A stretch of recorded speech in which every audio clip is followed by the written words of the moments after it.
Our primary mission every year is basically looking at an Ivy League championship. We've been successful in the past, and we are contenders again this year. Both the men and the women's squad are strong contenders. In particular, on the men's side, I think we're very deep this year. I think we've improved over the past year when we came in second. So I suspect that we have a very good shot, as I said, especially on the men's side, to recapturing the Ivy League title. In the off-season, we continue to encourage our athletes to go back to their home states and continue to work out within the clubs that they came from and with their personal coaches.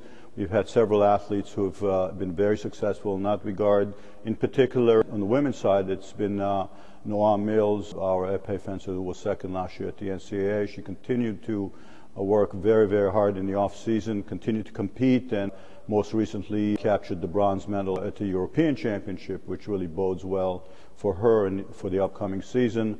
On the men's side, I'm looking at Valentin Stoller, our co-captain, who continued to fence competitively on a national level, fencing at the Division I national championships in the past year, finishing in the top 16. So again, in his case, again, I'm anticipating some good individual results coming up. I see these particular individuals really excelling.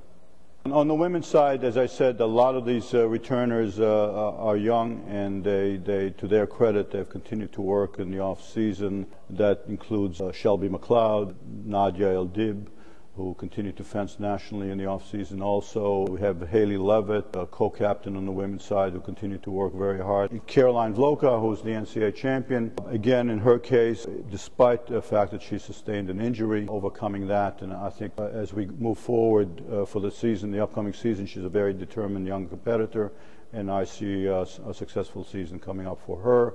On the men's side, we have some, as I said, Valentin Stoller. Then we have James Harrod, Thomas Kolasa, again, working really hard in the off-season, and Ben White, despite the fact that he's been injured early on in the season. I see those individuals coming back, and Tommaso Derubliot from Italy, who continue to work hard in the off-season.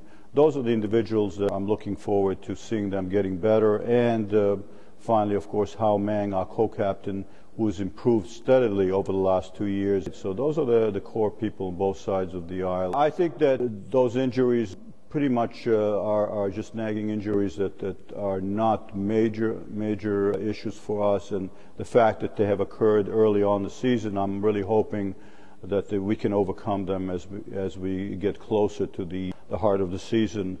In Caroline Vloka's case, this is an injury to her wrist, and that's a chronic issue, but she seems to be overcoming that and showed that she can definitely continue to fence at a high level despite this injury. And she's a determined young person, and I think that she's still a viable candidate to recapture that title at the NCAA championships this season.